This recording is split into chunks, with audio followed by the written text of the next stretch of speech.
అందరికీ నమస్కారం. ఈరోజు కథ నా గుండె చప్పుడు నువ్వే పార్ట్ 22. అంజలి ఏడుస్తూ తన రూమ్‌కి వెళ్ళిపోతుంది. సుషి కూడా వెనకాలే వెళ్తుంది. అంజలిని వార్డెన్ అన్న మాటలు పదే పదే గుర్తొచ్చి, ఎందుకురా నన్ను అందరిలో ఇలా మాటలు పడేలా చేస్తున్నావు? నన్ను అందరి దృష్టిలో ఒక బజార్దాన్ని చేసేశావు. నీకు ఏం పాపం చేశాను? గుండె సమస్య ఉన్న నా తల్లిని, అనాథలుగా ఉన్న నా తమ్ముడిని, చెల్లిని వదిలి ఇంత దూరం వచ్చినందుకు నాకు తగిన శాస్తి జరుగుతుంది. నీ దగ్గర నా ఉనికిని, ఆత్మగౌరవాన్ని, అస్తిత్వాన్ని అన్నింటినీ చంపేశావు. నీ దగ్గర నాకు విలువ లేకుండా చేస్తున్నావు. అందరి దృష్టిలో నన్ను ఒక క్యారెక్టర్ లేనిదానిగా నిలబెట్టి ఏం సాధిద్దాం అనుకుంటున్నావు? హర్ష, ఎన్ని రోజులు ఇలా చస్తూ బ్రతకాలి నేను అని ఏడుస్తూ ఉండగా సుషి భుజం మీద చెయ్యి వేసి తన కన్నీళ్లను తుడిచి, బాధపడకు అంజు, ఏం చేస్తాం, కర్మ, ఇలాంటివి ఇంకా ఎన్ని భరించాలో ఏంటో, ఎందుకు నీకే ఇలా జరుగుతుంది అని తనని దగ్గరికి తీసుకోగానే అంజు తన కన్నీళ్ళకి స్వేచ్ఛనిచ్చి మనసులో ఉన్న భారాన్ని మొత్తం దింపుకుందామని సుషిని గట్టిగా పట్టుకొని బోరిన ఏడుస్తూ ఉంటుంది. సుషి తన బాధను చూసి తనకు కళ్ళల్లో నుండి నీళ్లు తిరుగుతాయి. తన వెన్ను నిమురుతూ, ఏడవకు అంజు, ఎప్పటికీ ఇలా ఉండదు కదా. నిన్ను కష్టపెట్టి పెట్టి ఆ దేవుడికి కూడా విసుగు వచ్చి నీకు సంతోషాలని దగ్గర చేస్తాడు. నువ్వు అస్సలు ఏడవకంజు. ఇలా డీలా పడిపోతే ఎలా చెప్పు? నీ స్టడీస్ని నువ్వు కంప్లీట్ చేసేయాలి. అతడు ఏం చేసినా పట్టించుకోకు. తర్వాత అతనికే విసుగొచ్చి వదిలేస్తాడు. ఇలా అధైర్యపడిపోతే ఎలా చెప్పు? నువ్వు బాగా తిని ఫస్ట్ కోలుకోవాలి. అప్పటి వరకు రూమ్లోనే ఉండి రెస్ట్ తీసుకో. నీకు ఎప్పటికప్పుడు క్లాసెస్ నేను చెబుతాను. ఓకేనా? సరే, ఏదైనా తిందువు పద అని అనగానే అంజు విరక్తిగా నవ్వి, హా, ఇంకేం తింటాం, ఆవిడ మాటలకు కడుపు నిండిపోయింది సుషి, నాకు ఆకలి చచ్చిపోయింది అని కళ్ళనీళ్లతో బెడ్ మీద వాలుతుంది. అలా అంటే ఎలా అంజు, కొంచెం తినేసి పడుకోరా అంటుంది బుజ్జగిస్తూ. వద్దు సుషి, ప్లీజ్, నాకు మాట్లాడే ఓపిక కూడా లేదు, నేను పడుకుంటాను అని అనగానే తనని విసిగించడం ఇష్టం లేక సైలెంట్గా పడుకుంటుంది సుషి. అంజుకి నిరాశ, నిస్పృహ, అలసట అన్నీ ఆవహించి తన ఆలోచనలతో తల అంతా భారంగా అనిపిస్తుంటే, దెబ్బ తగిలి నొప్పి పుడుతుంటే ఆలోచనలకి విరామమిస్తూ అలాగే నిద్రలోకి జారుకుంటుంది. నెక్స్ట్ డే మార్నింగ్ కళ్ళు తెరిచి చూడగానే షాక్ అవుతుంది అంజు. ఇద్దరు మేడ్స్ వచ్చి తలకు ఉన్న కట్టుని తీసి క్లీన్ చేస్తూ కట్టు కడతారు. ఇంకొక మేడ్ ఫ్రూట్స్, మిల్క్, జ్యూస్ అన్నీ తెచ్చి తన ముందు పెడతారు. అంజు ఆశ్చర్యంగా చూస్తూ, ఎవరు మీరు అని అడుగుతుంది. వాళ్ళు ఏం మాట్లాడకుండా, మేడం మీరు ఈ బ్రేక్ఫాస్ట్ చేసి ట్యాబ్లెట్స్ వేసుకోండి అంటూ ఇస్తూ ఉంటారు. వార్డెన్ కూడా అప్పుడే వచ్చి, అమ్మా అంజలి, బ్రేక్ఫాస్ట్ చేసి మెడిసిన్ వేసుకోమా అని అనగానే షాక్ అవుతారు అంజలి, సుషి.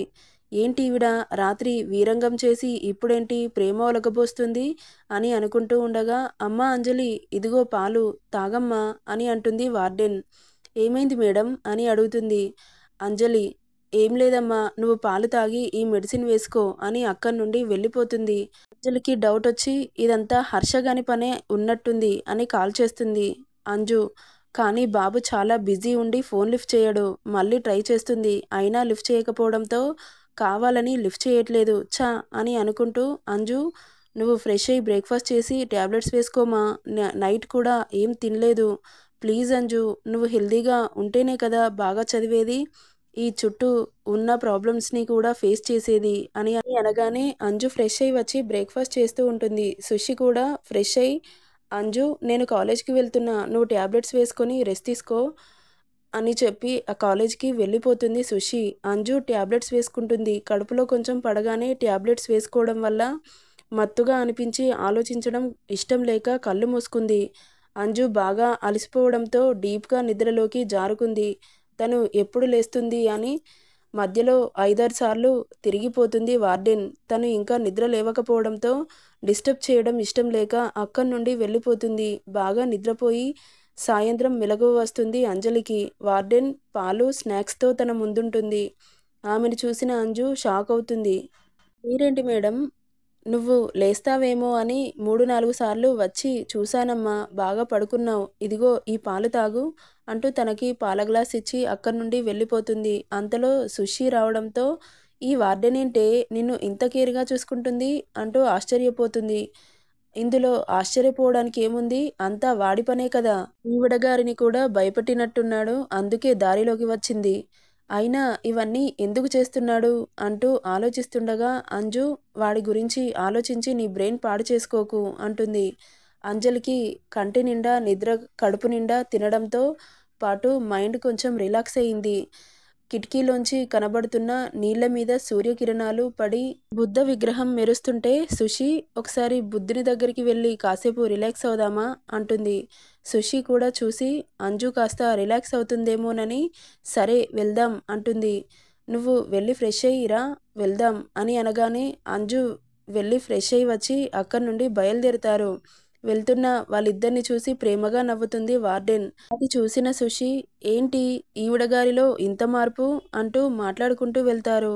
ఈవినింగ్ వాతావరణం చల్లగా ఉండడంతో మైండ్ పీస్ఫుల్గా ఉంది.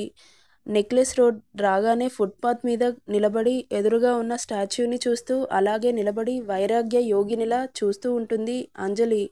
సుషి తనని డిస్టర్బ్ చేయడం ఇష్టం లేక దూరంగా ఫోన్లో తలదూర్చి చూస్తూ కూర్చుంది.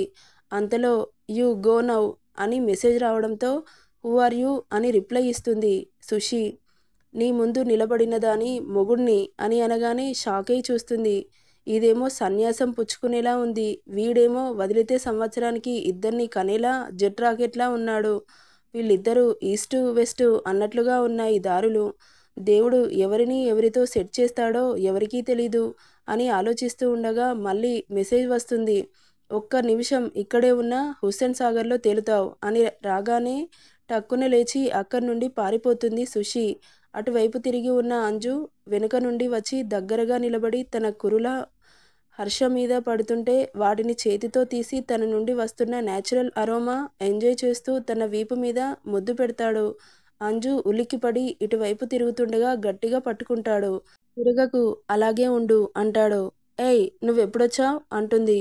నువ్వు బాగా చించుతున్నావు చూడు అప్పుడు వచ్చాను. ఏంటి అంతలా ఏం ఆలోచిస్తున్నావు? అసలు కదలను కూడా కదలట్లేదు.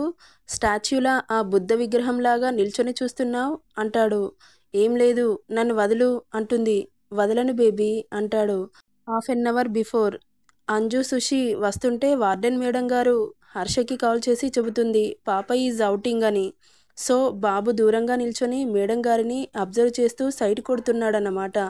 నైట్ వార్డెన్ చేసిన రచ్చ హర్ష దూరంగా ఉండి చూస్తాడు. వాళ్ళు వెళ్ళిపోగానే వార్డెన్ దగ్గరికి వస్తాడు. అయ్యో మీరేంటి బాబు ఇక్కడ అని అడుగుతుంది భయంతో. వార్డెన్ నువ్వేంటి ఎక్స్ట్రాలు చేస్తున్నావు? ఒక ఆడపిల్లను అనాల్సిన మాటలేనా అవి? ఇంకొకసారి నీ వల్ల తను బాధపడిందని తెలిసినా నీకు అదే చివరి రోజు అవుతుంది. Mind it. ఇంకో విషయం తనని జాగ్రత్తగా చూసుకో. నీకు ఎంత డబ్బు కావాలంటే అంత ఇస్తాను అని తన మీద నోట్ల కట్టను విసిరి వెళ్ళిపోతాడు Harshababu. That reason for that warden Anju బేబీతో ప్రేమగా ఉంటుంది. తన చేతులు వదిలించుకోవడానికి ట్రై చేస్తూ ఉంది. అలాగే ఉండు ఇందాకట్లా. ఇక్కడ బావుంది అంటాడు. నాకు ఒంటరిగా ఉండటం అంటేనే ఇష్టం. నాకు నీతో ఉంటే ఇష్టం. ఏం చేయను అంటూ తన నుండి వచ్చే ఫ్రాగ్రెన్స్ని డీప్గా స్మెల్ చేస్తూ అంటాడు. నువ్వు ఉండు నేను వెళ్ళిపోతాను అంటుంది. నువ్వు వెళ్ళిపోతే నాకేం పని ఇక్కడ అంటాడు పెదవులతో మెడ మీద రాస్తూ. అంజుకి ఏదో గుర్తొచ్చిన దానిలా అవును మార్నింగ్ కాల్ చేస్తే ఎందుకు లిఫ్ట్ చేయట్లేదు? చాలా బిజీగా ఉన్నాను అంటాడు. ఎందుకు అబద్ధం చెబుతావు? నువ్వు కావాలనే లిఫ్ట్ చేయలేదు. హో తెలిసిపోయిందా నీకు అంటాడు విచ్చుకున్న తన పెదవులని చూస్తూ. బలవంతంగా తనని వదిలించుకొని దూరం జరిగింది అంజలి. తన చేతిని పట్టుకొని దగ్గరికి లాగి అప్పుడు చూస్తాడు తన ఫేస్ని. పడుకోవడం వల్ల ఉబ్బిన కళ్ళతో చబ్బీ చబ్బీగా ఉన్న తన బుగ్గలను చూసి హర్షబాబు ఫేస్లో చిన్నగా స్మైల్ వచ్చి చేరుతుంది. యువర్ సో ప్రెట్టి అని తన ముఖాన్ని చేతిలోకి తీసుకొని నుదుటి మీద ముద్దు పెట్టుకుంటాడు. హర్ష ప్రేమగా అలా పెట్టగానే అంజు కళ్ళు ఆటోమేటిక్గా మూసుకొని తన ప్రేమ మేకంలో ఉండిపోతుంది. పెయిన్ తగ్గిందా అంటాడు కన్సర్న్గా. తన మైకంలో నుండి బయటపడు అని తన మనసు హెచ్చరిస్తుంటే ఒక్కసారిగా కళ్ళు తెరిచి చూసి తనకి దూరం జరిగి లేదు ఎక్కువగా అయ్యింది అంటుంది విసుగ్గా. ఒక్క సెకండ్ కూడా తన ఎడబాటుని భరించలేని హర్ష తన చెయ్యి పట్టుకొని దగ్గరికి లాక్కొని గట్టిగా హగ్ చేసుకుంటాడు. వదులు అని విదిలించుకున్న తన పట్టు నుండి తప్పించుకోలేకపోతోంది అంజు. ఒక్క సెకండ్ తన స్వచ్ఛమైన ప్రేమకు మనసు కరిగి తన హృదయం మీద సేద తీరాలి అనిపించి కళ్ళు మూసుకోగానే ఆ వెక్కడిగాడు తన ఫ్యామిలీని ఏం చేస్తాడోనన్న భయంతో తనని దూరంగా నెడుతుంది. ఏమైంది అంటాడు. ఏం కావాలి? ఎందుకు నన్ను ఇలా టార్చర్ చేస్తున్నావు? నా నుండి దూరంగా వెళ్ళిపో హర్ష, లేదా నన్ను ఇలా ఒంటరిగా వదిలేసేయ్. వదలను అని చెప్పాను కదా. ఎందుకు హర్ష నీ దగ్గర క్యారెక్టర్ లేని దానిలా చేసుకుంటున్నావు? అందరి దృష్టిలో బజారు దానిలా నిలబెట్టావు. నైట్ వార్డెన్ ఎన్ని మాటలనిందో తెలుసా నీకు? తన మాటలకు అప్పుడే అక్కడే చచ్చిపోవాలని అన్నంత బాధేసింది. ఎందుకు నన్నే టార్గెట్ చేస్తున్నావు? నీకు ఏం పాపం చేశాను అని అంటున్నా తన మాటలకు ఇద్దరిని కలిపే అనింది కదా. నన్ను కూడా నీతో పాటు తిట్టింది కదా. నీ పెరువే కాదు, నీతో పాటు నా పరువు పోయినా నాకు ఇష్టమే. నీతో మాత్రమే, కేవలం నీతో మాత్రమే అని ఒత్తి పలుకుతూ అంటాడు. అని అనగానే షాక్ అయి చూస్తుంది అంజలి. స్టార్టింగ్లో ఉన్న హర్షకి ఇప్పుడు తను చేసే ప్రవర్తనకి మార్పు వస్తుంటే అంజలికి లోపల వణుకు పుడుతుంది. తనని నా నుండి దూరం పెట్టాలి, నేను ఎంత దూరం పెట్టినా ఇంకా దగ్గరవుతున్నాడు. అది ఇద్దరికీ మంచిది కాదు. ఎలాగైనా తనని అవాయిడ్ చేయాలి. తన ఆలోచనలో నుండి నన్ను లేకుండా చేయాలి. నేను వద్దు వద్దు అంటున్నా వినకుండా నన్ను ముద్దు పెట్టుకుంటాడు, హక్ చేసుకుంటాడు, కేర్ చేస్తాడు. నన్ను ఎవరైనా తాకాలని చూస్తే చంపేస్తానంటాడు. అంతకంటే ఎక్కువగా ప్రేమగా చూసుకుంటాడు. అడిగితే ప్రేమ లేదంటాడు. వీడిని ఎలా అనుకోవాలి? అతడు ప్రేమిస్తున్నానని చెబితే రిజెక్ట్ చేద్దామంటే ప్రేమే లేదు అంటాడు. అసలు ఎలా అర్థం చేసుకోవాలి అని తన మనసు ఉక్కిరి బిక్కిరి అవుతుంటే నేను వచ్చిన పని ఏంటి, ఇక్కడ జరిగిందేంటి? హర్ష మాయలో పడి వచ్చిన సంగతి కూడా మర్చిపోయేలా నా ఆలోచనలో నిండిపోయాడు అని అనుకుంటూ తనకి అర్థమయ్యేలాగా చెబితే వింటాడేమో అని అనుకొని ప్లీజ్ హర్ష నన్ను వదిలేసి, నాకు ఈ మాటలు పడుతూ బ్రతకడం చాలా కష్టంగా అనిపిస్తుంది అని అనగానే తనని దగ్గరగా తీసుకొని నడుం మీద చెయ్యి వేసి పైకి లిఫ్ట్ చేసి, నిన్ను వదలడానికి కాదు, ఇలా జీవితాంతం ఇలానే వదలకుండా పట్టుకుంటాను అంటాడు. నాకు దూరంగా వెళ్ళిపో హర్ష అంటుంది. ఇద్దరం కలిసి ఈ లోకాన్ని మర్చిపోయి దూరంగా వెళ్ళిపోయి బ్రతుకుదాం అంటాడు. ఇద్దరం కలిసి వెళ్ళిపోదాం, ఎవరు లేని రాని ఏకాంత ప్రపంచానికి అన్న హర్ష మాటలు సూటిగా వచ్చాయి. కానీ అవి అంజు మనసుకు చేరడం లేదు. విసుగ్గా తన నుండి దూరం జరగాలని వదిలించుకుంటుంది. నువ్వు ఫేస్ ఎలా పెట్టుకున్నా నేను నిన్ను వదలను బేబీ. నా డెసిషనే ఫైనల్. తప్పదు నీకు, భరించాలి నన్ను లైఫ్ లాంగ్ అంటాడు. ముందుకు పడుతున్న కురులని చెవి వెనకకు పెడుతూ. ఇష్టం లేని జీవితాన్ని కష్టంగా భరించడం నా వల్ల కాదు హర్ష. నేను నా వాళ్ళ కోసం ఎంత కష్టమైనా సరే ఇష్టంగా బ్రతుకుతాను. ఇలాంటి ఇష్టం లేని జీవితం నాకొద్దు అని తన ఫేస్ చూడగానే హర్ష కోపంతో కళ్ళు ఎర్రగా మారుతాయి. హర్ష ప్రేమ అనే బౌండరీని గీసి తనని అందులో ఉంచడం అతనికి ఇష్టం లేదు. స్వేచ్ఛగా తన ప్రేమని అందిస్తూ ఆస్వాదిస్తూ హద్దుల్లేని తన ఫీలింగ్స్ని తనతో పంచుకోవాలన్న అతని ఉద్దేశం. సెకండ్ పాటు ఎడబాటుకి భరించలేని తన మనసు అంజలి దూరంగా వెళ్ళమంటుంటే హర్ష కళ్ళల్లో నిప్పుల వర్షం కురుస్తుంది. నువ్వు ఇష్టమైన అమ్మాయిని పెళ్లి చేసుకోవడంలో తప్పులేదు, కానీ ఆ అమ్మాయికి కూడా తన మనసులో స్థానం ఉండాలి కదా. అమ్మాయి అబ్బాయి ఎవ్వరైనా ఒకరి మనసులు ఒకరు అర్థం చేసుకొని కలిస్తేనే ఆ ప్రయాణం కడదాకా సాఫీగా సాగుతుంది. కానీ ఒకరికి ఇష్టం ఉండి ఇంకొకరికి ఇష్టం లేక బలవంతంగా సాగే ప్రయాణం కష్టాలను తెచ్చిపెడుతుంది తప్ప అందులో మనశ్శాంతి ఉండదు. నీ దారి వేరు, నా దారి వేరు. నాకంటూ నా మీదే పంచప్రాణాలు పెట్టుకొని ఆధారపడి ఉన్న నా ఫ్యామిలీ కంటే నాకు ఎవరూ ఎక్కువ కాదు. నీ వల్ల నా వ్యక్తిత్వాన్ని కూడా కోల్పోయే పరిస్థితి వచ్చింది. అలా అందరిలో వేలెత్తి చూపించే బ్రతుకు నాకొద్దు. పరువు కోసం ప్రాణాలైనా విడుస్తాను. ప్రాణాలు విడవడానికి నాకు బాధ లేదు, కానీ నా అనుకున్న వాళ్ళు అనాథలు అవుతారు. నేను తప్ప వాళ్లకు వేరే దిక్కు లేదు. వాళ్ళని అనాథలను చేసి నేను ఏం సాధిస్తాను? అందుకే నా నుండి దూరంగా వెళ్ళిపో, లేదా నన్ను ఒంటరిగా వదిలేసేయ్ అంటూ తలెత్తి హర్షని చూడగానే తన కళ్ళల్లో మెరుపుకు షాకై చూస్తుంది. తనని హర్ష దగ్గరికి వచ్చి will you marry me, love మీ అని నేను అనను. నీకు ఇష్టం ఉన్నా లేకపోయినా నిన్ను పెళ్లి చేసుకొని ఎత్తుకెళ్తాను. నీ ఇష్టంతో పనిలేదు నాకు అని అనగానే షట్ అప్, నీకు ఎంత చెప్తున్నా అర్థం కాదా? ఎందుకు నన్ను సతాయిస్తున్నావు అని అనగానే సెంటిమెంట్తో కొట్టి నన్ను దూరం పెడతాను అనుకుంటున్నావా? నెవర్. నాకు ప్రేమ, మనసు, ఎఫెక్షన్ అవంటే అసహ్యం. నాకు నీ చెత్త ఫ్యామిలీని తీసుకెళ్ళి డస్ట్బిన్లో పడేసేయ్. నాకు కావాల్సింది ఓన్లీ యూ. నువ్వు మాత్రమే. నీకోసం దేన్నైనా వదిలేసి వస్తాను. నీకు డబ్బే అడ్డుగా ఉంటే ఆ డబ్బును కూడా వదిలేసి మళ్ళీ జీరో నుండి స్టార్ట్ అవుతాను. అంతేకానీ నీ ఫ్యామిలీ డబ్బుని సాకుగా చూపించి నాకు దూరం అవ్వాలని చూస్తే ఇక్కడే పూడ్చిపెడతాను అని అంటున్న హర్ష మాటలు సూటిగా వచ్చాయి.